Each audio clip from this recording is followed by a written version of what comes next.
Halo sahabat Gen Aci semua, kembali lagi bersama Kak Vita di channel YouTube Ayo Cerdas Indonesia. Yeay! Gimana nih adik-adik sahabat Gen Aci semuanya? Masih siap dan masih antusias untuk belajar bareng sama Kak Vita? Oke, sebelum kita lanjut ke materi yang akan kakak bawakan, jangan lupa adik-adik untuk tetap nyalakan tombol lonceng notifikasi channel YouTube Ayo Cerdas Indonesia, dan jangan lupa untuk subscribe YouTube channel Ayo Cerdas Indonesia dan share video pembelajaran ke teman-teman yang lainnya biar tidak ketinggalan info-info menarik seputar pembelajaran yang disampaikan oleh kakak-kakak semuanya. Oke, sudah siap adik-adik semua? Jadi materi kita kali ini kakak akan memberikan tips and trik supaya adik-adik semuanya tidak merasa jenuh ketika belajar, dan pastinya adik-adik tetap bersemangat ketika akan belajar. Siapa nih adik-adik semuanya yang sering merasa bosan atau sering merasa capek atau sering merasa malas ketika akan belajar? Iya, oke. Kali ini kakak akan memberikan tips and triknya supaya kalian tetap bersemangat dalam belajar. Jadi adik-adik semua, untuk tips yang pertama supaya adik-adik tetap semangat belajar, itu usahakan adik-adik belajar di tempat yang nyaman. Oke, belajar di tempat yang nyaman. Jadi comfortable place itu sangat mempengaruhi mood adik-adik untuk belajar ya.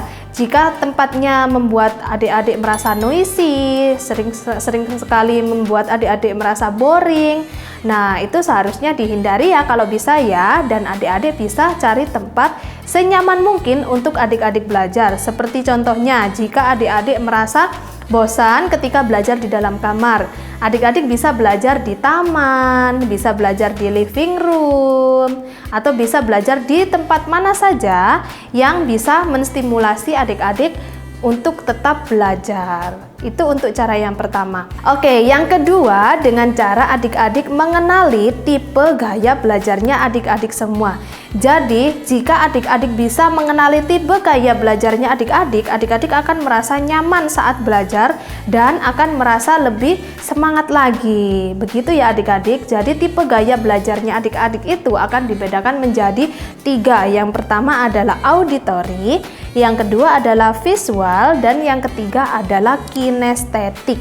Jadi, adik-adik kalau sudah mengetahui tipe-tipe belajarnya adik-adik di salah satu tipe ini, adik-adik pasti akan merasa lebih menyenangkan lagi belajarnya dan akan lebih bersemangat lagi belajarnya. Begitu ya adik-adik? Oke, dari dua penjelasannya kakak tadi, yang pertama yaitu menemukan tempat yang nyaman atau comfortable place, dan kedua yaitu tipe-tipe belajar, mengenali tipe-tipe belajarnya adik-adik semua. Itu adalah 2 tips and trik cara supaya adik-adik bisa semangat belajar. Sekarang lanjut ke poin yang ketiga. Yang ketiga, dengan cara adik-adik membuat jadwal yang pasti atau membuat jadwal pembelajaran yang pasti, membuat jadwal aktivitas adik-adik yang pasti. Semisal dalam 1 hari adik-adik bisa membuat jadwal aktivitas adik-adik sehari-hari. Semisal sepulang sekolah adik-adik harus ngapain? Harus istirahat dulu. Oke, setelah istirahat baru bisa dilanjutkan dengan belajar lagi. Nah, dengan membuat jadwal seperti ini, otomatis adik-adik akan rutin melakukan aktivitas tersebut.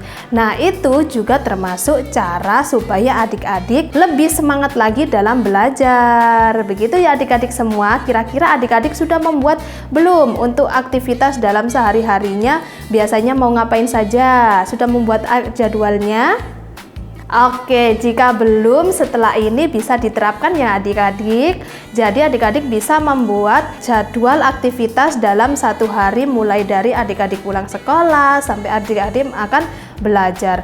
Dan jangan lupa untuk tetap membuat note pembelajaran apa saja yang akan dipelajari. Semisal adik-adik akan belajar tentang PR yang akan dibahas untuk besok. Nah, itu adik-adik bisa membuatnya dulu dalam sebuah rangkuman atau ringkasan, baru nanti bisa akan dipelajari lagi. Itu adalah cara supaya adik-adik tetap semangat belajar. Oke, lanjut ke poin yang keempat. Poin yang keempat yaitu membuat daftar tugasnya adik-adik semua. Jadi adik-adik pasti akan sering ya mendapatkan tugas dari sekolah. Untuk adik-adik semua yang masih sekolah pastinya sering dong mendapatkan tugas dari sekolah dari Bapak Ibu guru. Nah, itu bisa dibuat sebagai note, ditulis di dalam sebuah buku atau ditulis di catatannya adik-adik semua apa saja tugas-tugasnya, dan baru bisa nanti akan dipelajari lagi ketika sudah di rumah. Itu akan memudahkan adik-adik untuk mengingat apa ya tadi tugas dari Bapak Ibu guru, apa ya yang harus dikerjakan nanti. Nah, seperti itu. Jadi adik-adik bisa ada catatannya, punya catatannya. Oh, ini yang nantinya akan aku pelajari. Oh, ini nantinya yang akan aku kerjakan malam nanti. Seperti itu ya adik-adik semua. Itu adalah poin yang keempat supaya adik-adik bisa lebih semangat lagi dalam belajar. Dan sekarang adalah poin yang kelima, poin yang terakhir supaya adik-adik lebih nyaman, lebih bisa konsentrasi dan lebih semangat lagi dalam belajar dengan cara yaitu menambahkan motivasi diri untuk belajar. Jadi untuk menumbuhkan motivasi diri dalam belajar, adik-adik bisa mencari atau menemukan apa sih yang membuat adik-adik belajar itu menjadi menyenangkan.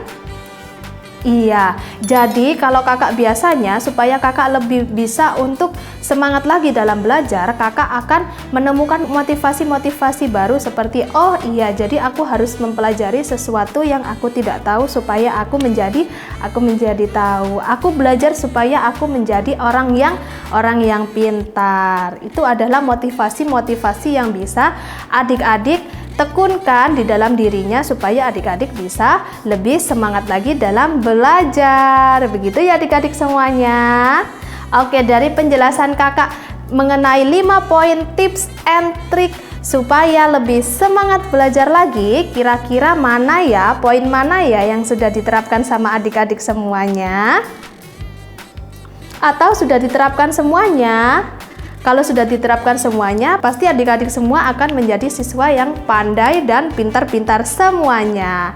Oke, berikut dari penjelasan tips and trik dari kakak mengenai semangat belajar bisa diterapkan di kehidupan adik-adik semuanya biar adik-adik lebih semangat lagi belajarnya. Terima kasih, goodbye.